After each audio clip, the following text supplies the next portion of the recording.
et sœurs de Côte d'Ivoire, bonsoir. On se retrouve encore pour parler de notre pays, la Côte d'Ivoire, dont la terre est souillée. La terre de Côte d'Ivoire, je le dis, en ce jeudi 10 octobre 2019, est souillée. Voyez-vous un peu, ceux qui normalement doivent nous protéger, ce sont ceux-là qui nous menacent. Ils nous menacent au quotidien. Voyez-vous, quand le président Henri Konan Bédié avait parlé de leur payage clandestin, le RHDP a tenu des conférences de presse et voulait l'arrêter. Or, clandestinement, le chef de l'État construisait un commissariat pour combattre l'orpaillage clandestin.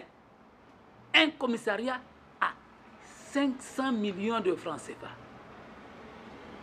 Alors, un monsieur comme Bédié, qui n'a jamais pris les armes pour prendre le pouvoir,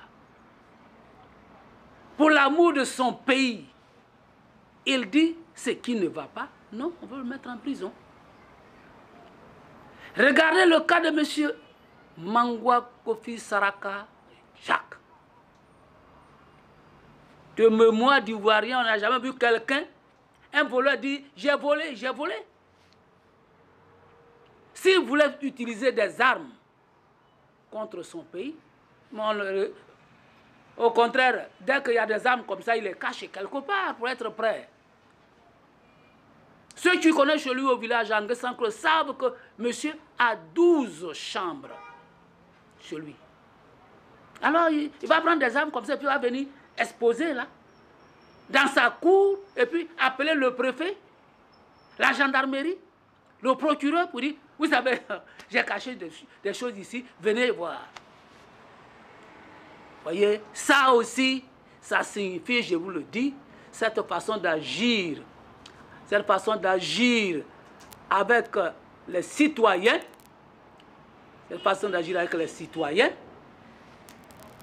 ne fait pas bon ménage avec ce que nous appelons la démocratie généralement. Mais tenez-vous bien, comment un premier ministre qui part en visite de travail dans le Far West, arrivé dans le Kabali, le maire de tout le peuple se débat, qui fait tout. Parce que ce qu'on oublie, c'est que le maire de tout le peuple, c'est le seul maire PDCI dans la zone.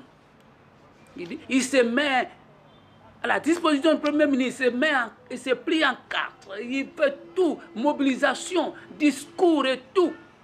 Et pour toute récompense, le Premier ministre le menace au nom du président de la République. Mais alors, dans quel monde sommes-nous? Nous sommes où là? C'est ça. Ça, c'est une première souillure. Deuxième chose, et je voudrais que mes frères ivoiriens en prennent conscience, ces derniers temps, c'est le viol des enfants. C'est devenu la routine, le viol des enfants. Au moment où le chef de l'État était dans la zone de Dimbokro, eh bien, tout le monde, bien sûr, on veut voir le fils de la région. On laisse un enfant de 3 ans et un sadique va violer l'enfant jusqu'à ce que mort s'en suive. Mais enfin, il doit y avoir bien une explication à cela. d'un enfant de 3 ans. Aujourd'hui, 10 octobre 2019, au moment où je vous parle, on a retrouvé à Cocody un étudiant sans tête. La terre est souillée. Qu'est-ce qu'ils vont aller faire avec la tête d'un étudiant? Qu'est-ce qu'ils ont à martyriser? J'ai mal au cœur. Une petite fille de 3 ans. Il doit avoir avoir une explication. Ça, il doit avoir une explication. Donc, une fois que la terre, il y a des choses comment qui se passent sur une terre, la terre est souillée. La terre de Côte d'Ivoire est souillée. Conséquence de mois d'Ivoiriens. Après ce que nous avons vu aux examens, eh bien, on retrouve des fautes dans les livres des enfants. Vous comprenez ça? Alors, le ministère de l'Éducation nationale n'a pas une cellule de contrôle où on lit les documents avant de le mettre sur le marché. On dit, nous, on va les retirer. Vous croyez que dans mon village de Congo, là-bas, les gens iront jusqu'à Congo pour dire, on a envoyé des livres ici, il faut les retirer? La Côte d'Ivoire, encore une fois, est souillée. On va souiller l'esprit de nos enfants demain. Demain, qu'est-ce qui va nous rester? Donc, c'est ce que je voulais vous dire, que nous soyons vigilants. Celui qui n'aime pas la Côte d'Ivoire ne critique pas la Côte d'Ivoire. Nous critiquons la Côte d'Ivoire, nous ne prenons pas des armes comme certains pour arriver au pouvoir. Nous critiquons ceux qui gèrent la Côte d'Ivoire parce que nous aimons notre pays.